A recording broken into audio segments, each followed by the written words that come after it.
रमेश कुमार योगी आदित्यनाथ महोदय को उनके आशीर्वचनों के लिए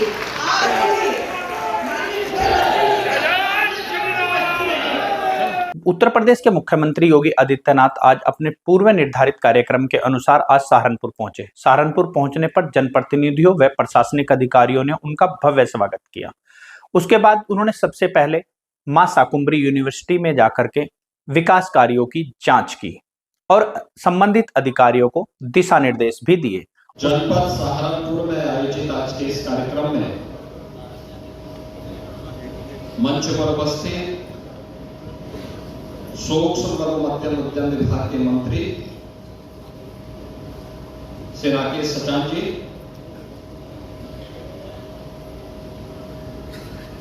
प्रदेश सरकार के आईटी एंड इलेक्ट्रॉनिक्स विभाग के मंत्री और प्रभारी मंत्री सहारनपुर, बहनों और भाइयों,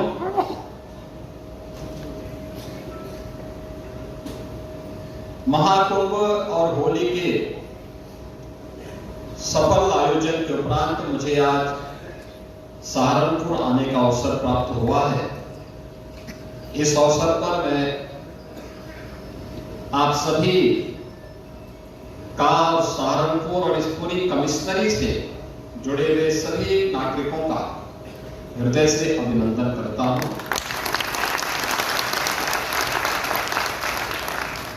मैं जब सहारनपुर आता हूं तो मुझे यहां के ऊर्जावान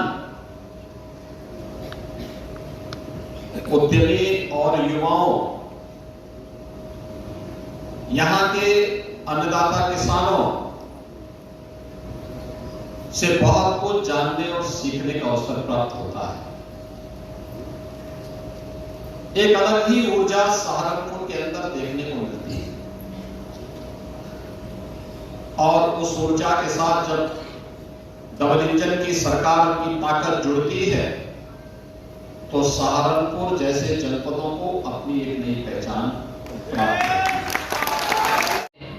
दुर्विसंधि से दूषित मानसिकता के साथ कोई व्यक्ति या कोई सरकार कार्य करती है तो उसके परिणाम अच्छे आ ही नहीं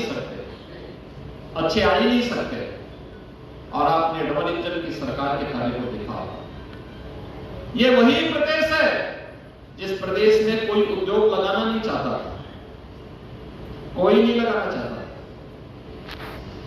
भागते थे 2017 के पहले लोग।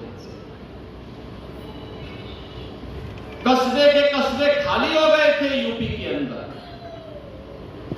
व्यापारी भाग गया था, उद्यमी भाग गया था, बेटियां स्कूल पढ़ने के लिए दूर रिश्तेदार में हासिल। कार्यक्रम के पहले मुझे मां शाकंभरी विश्वविद्यालय के नवनिर्मित भवन को देखने का अवसर प्राप्त हुआ। सहारनपुर में भी विश्वविद्यालय हो, यह आज से 10 वर्ष पहले कल्पना थी। 5 वर्ष पहले तक कोई सोच भी नहीं सकता था कि यह हो सकता है, लेकिन डबल इंजन की सरकार ने सहारनपुर में मां शाकंभरी के नाम पर विश्वविद्यालय का निर्माण कर दिया है।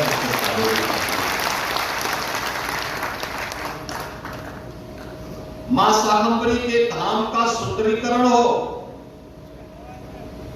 और वहां पर हर सीजन में, सर्दी हो, गर्मी हो या बरसात, आने वाले समय में श्रद्धालु जनों को कोई समस्या न हो। आज इसके बाद हमारी बैठक होगी, बैठक के बाद फिर मुझे वहां जाकर के यही सब देखना है कि कैसे ये सब हो सकता है, उसको भी हम पूरा करें। सहारनपुर को दिल्ली से जोड़ने के लिए और सहारनपुर को लखनऊ से जोड़ने के लिए अच्छी कनेक्टिविटी हो। आने वाले समय में दिल्ली की दूरी आपकी मात्र 1.25 घंटे की। सहारनपुर मात्र 1 जगह काम हो रहे हैं, यह कार्य जैसे ही कंप्लीट होगा आपकी कनेक्टिविटी उतनी ही बेहतर हो जाएगी। जातिवाद का आरोप नहीं लगाता, क्षेत्र का या भाषा का आरोप नहीं लगाता, अब किसी एक गांव के लोग भर्ती नहीं हो सकते। अब तो प्रदेश के 75 जनपदों का युवा भर्ती होता है, हर नौकरी में उसका नाम आता है, वो आगे बढ़ता है। उसके लिए कोचिंग की व्यवस्था अभ्युदय, मुख्यमंत्री अभ्युदय कोचिंग की व्यवस्था के माध्यम से हमने उसको आगे बढ़ाने का काम किया है। हर युवा प्रतिभाशाली है, उसको आगे बढ़ने का अवसर मिलना चाहिए। और यह सरकार ने या विश्वविद्यालय यहां पर जब आगे बढ़ेगा, तेजी के साथ कार्य करना प्रारंभ करेगा, विश्वविद्यालय सहारनपुर को एक नई पहचान देगा, एक नई पहचान देगा। अभी हम यहाँ पे आ रहे थे इस कार्यक्रम के पहले, जो एग्जीबिशन लगी थी, प्रदर्शनी लगी थी, प्रदर्शनी कौन देख रहे, कई स्टॉल ऐसे थे जिसमें उन्होंने मुख्यमंत्री युवा उद्यमी योजना के अंतर्गत ही बैंक से लोन लिया था, और आज कुछ ही दिनों के अंदर उनका कारोबार आगे बढ़ गया। याद रखना, बिजनेस में व्यक्ति के अंदर संतुष्टि का भाव हो, अनावश्यक लालच न हो और मेहनत करने का जज्बा हो।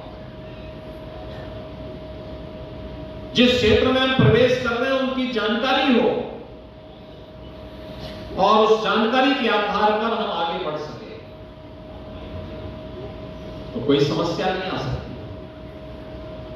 ये डबल इंजन की सरकार जब कार्य करती है और उस लोकहित और राष्ट्रहित को ध्यान में रख करके हम किसी कार्यक्रम को आगे बढ़ाते हैं। महाकुंभ का आयोजन अभी हुआ 13 जनवरी से लेकर 26 फरवरी के बीच 45 दिन के आयोजन।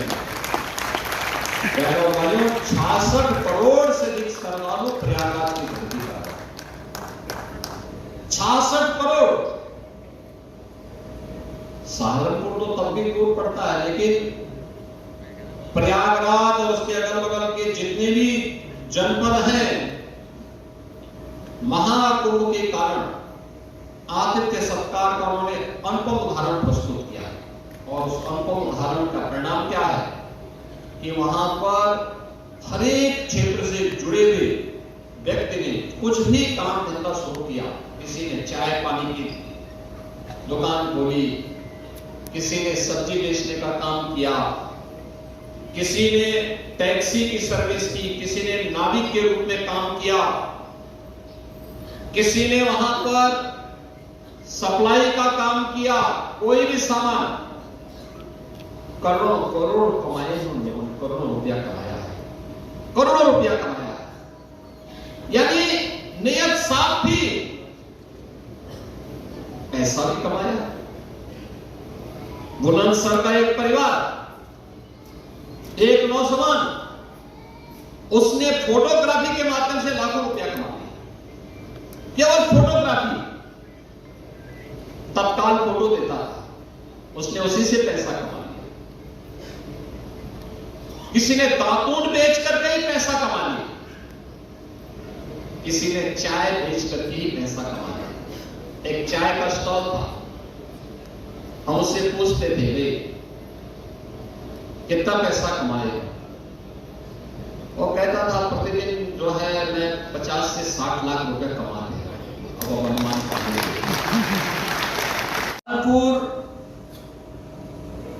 की यहां की पहचान को एक वैश्विक मान्यता मिले, वन डिस्ट्रिक्ट वन प्रोडक्ट के माध्यम से वुड कार्विंग को आज वैश्विक मान्यता मिल रही है। लगभग 1000 करोड़ रुपए का यहाँ का वुड कार्विंग का प्रोडक्ट एक्सपोर्ट हो रहा है, दुनिया की मार्केट में पहुंच रहा है। ये कारीगर पहले भी थे, हस्तशिल्पी पहले भी थे, लेकिन पिछली सरकारों को उन्हें वोट बैंक बनाने से ही फुर्सत नहीं थी। उनके उत्थान के लिए ईमानदारी पूर्वक प्रयास हो, उनको डिजाइन मिल सके, उनको टेक्नोलॉजी मिल सके, उनके लिए पैकेजिंग की व्यवस्था हो सके और उनको एक्सपोर्ट की भी सुविधा प्राप्त हो सके। पिछली सरकारें इस पर कहां फुर्सत थी। जब प्रदेश का मुखिया 12 बजे सो के उठेगा तो तब तो क्या 12 बजे सो के उठेगा तो फिर उसको तैयार होने में 2 बज जाएंगे, फिर उनका पिकनिक का समय और अपनी मित्र मंडली के साथ समय व्यतीत करने का समय भी फिर उनका ऐसे ही जाया होता है, फिर निकल जाते थे। पब्लिक तरसती रहती थी और उल्टे उनके गुर्गे प्रदेश को तबाह करते थे। हर जिले में उन्होंने 1 डिस्ट्रिक्ट 1 माफिया दे दिया था। हमने 1 डिस्ट्रिक्ट 1 प्रोडक्ट दिया है, हस्तशिल्पी और प्रोडक्ट को नई पहचान मिले, उस पहचान को वैश्विक मान्यता मिले और रोजगार का सृजन हो। उत्तर प्रदेश इस दिशा में तेजी के साथ आगे बढ़ रहा है। ट्यूबवेल से मोटर चोरी हो जाती थी, व्यापारी या कोई भी संभ्रांत नागरिक कब बाहर जा रहा है, कब उसकी सुरक्षा खतरे में पड़ जाए, जब तक वह घर वापस नहीं आ पाता था तब तक परिवार के लोग चिंतित होते थे कि पता नहीं क्या हो गया है। बहनों और भाइयों, इन 8 वर्षों में आपने देखा होगा बेटी भी सुरक्षित है, व्यापारी भी सुरक्षित है, आम नागरिक भी सुरक्षित है।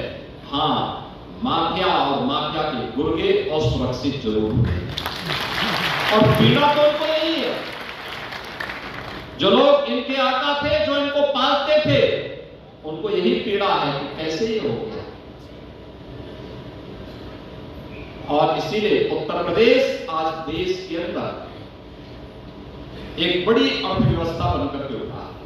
देखो, जिस उत्तर प्रदेश में जो 6ठी 7वीं अर्थव्यवस्था मानी जाती थी, बीमारू राज्य माना जाता था, आज देश की नंबर 2 अर्थव्यवस्था, नंबर 2 की अर्थव्यवस्था। और जो स्पीड है यूपी की और जो स्केल है यूपी, बहनों और भाइयों, इसको नंबर 1 की अर्थव्यवस्था बनने में बहुत देर नहीं लगने वाली। अगले 4-5 वर्षों के अंदर उत्तर प्रदेश, और इसीलिए हम लोगों ने औद्योगिक निवेश के लिए एक नया वातावरण खड़ा किया। 33 सेक्टर में हम लोगों ने 33 हमने अपनी पॉलिसीज बनाई है। कोई भी उद्यमी आ जाए, उस नीति के अंतर्गत वह निवेश करे, कहीं कोई परेशानी नहीं आए। दुनिया के अंदर भी मान्यता मिल रही है। उत्तर प्रदेश के अंदर एक तरफ यहां के स्थानीय कारीगर, हस्तशिल्पी और अन्नदाता किसानों के प्रोडक्ट को वैश्विक मान्यता मिल रही है, तो रोजगार का सृजन यही हो रहा है, नौकरी यही मिल रही है, काम धाम कारोबार यही पनप रहा है। और दूसरी तरफ पिछली सरकारों के उन गुर्गों को जो 1 डिस्ट्रिक्ट 1 माफिया पैदा किए थे, उनको भी रसातल तक पहुंचाने का काम सरकार ने बखूबी किया। भाइयों, आज हम लोग एक नई स्कीम के साथ आपके बीच में आए हैं, क्योंकि ये आपकी पहचान थी। आपकी उद्यमिता को सम्मान मिले, आपके परिश्रम के सामने शासन नतमस्तक हो, उसको प्रोत्साहित करे। इसी के लिए सरकार आपके पास होती है। सरकार इसी के लिए बनाई जाती है। सरकार इसलिए नहीं बनाई जाती कि भाई भतीजावाद करके हम लोग सत्ता में लूट शुरू करते हैं। अभी आपने देखा होगा होली की खुशबू को कितना उत्साह और उमंग के साथ भरते हैं। 60,244 युवाओं की भर्ती एक झटके में रिजल्ट निकाल करके सहारनपुर के भी बहुत सारे युवाओं को उसमें नौकरी मिली है। आपके गांव, आपके मोहल्ले के बहुत सारे युवा होंगे, बधाई दीजिए उनको। और मैं अपने माननीय विधायकों से भी कहूंगा कि अपने अपनी विधानसभा में चिन्हित करिए, एक बार जब तक वो ट्रेनिंग के लिए जाते हैं, एक बार बैठिए उनके साथ में, किसी होली मिलन के कार्यक्रम में बुलाइए उनको। और इसमें भी 12,000 से अधिक बेटियां भर्ती हुई हैं। आप सोचिए, 1947 से लेके 2017 तक उत्तर प्रदेश पुलिस बल में केवल 10,000 महिलाएं कार्यरत थी, कुल 10,000। और हमने एक ही भर्ती में 12,000 से अधिक बेटियों को भर्ती कर दिया। और इससे पहले भी 1,56,000 भर्ती हमने की। अब मुझे बताओ, जो लोग अपने समय में भाई भतीजावाद के कारण कुछ नहीं कर पाते थे, वे कहते हैं भर्ती कहां हो रही है। अरे देखो ने 7,244 क्या है, ये भी भर्ती है। और इससे पहले 7.5 लाख उत्तर प्रदेश के नौजवानों को सरकारी नौकरी जो दी गई है वह भी भर्ती है। लोग ऐसे थे जिनको उंगली उठाना था, इस पर प्रश्न खड़े करते थे, वो कहते थे कहां भीड़ हो रही है। और भीड़ को देखने के लिए वे स्वयं भी न चाहते हुए भी डुबकी लगाने के लिए मजबूर हो गए प्रयागराज। उत्तर प्रदेश को महाकुंभ ने एक पहचान दी। महाकुंभ की पहचान कितना बड़ा आयोजन केवल उत्तर प्रदेश कर सकता है, दुनिया के अंदर किसी के बस में नहीं है। 66 करोड़ लोगों को एक साथ एक जगह पर एक संगम में डुबकी लगाने का अवसर दे दें, महास्नान का अवसर दे दें। कोई छेड़छाड़ की घटना नहीं, कोई लूटपाट की घटना नहीं, कोई अपहरण की घटना नहीं। जो आया अभिभूत होकर के गया, उत्तर प्रदेश का संदेश अच्छा लेकर के गया।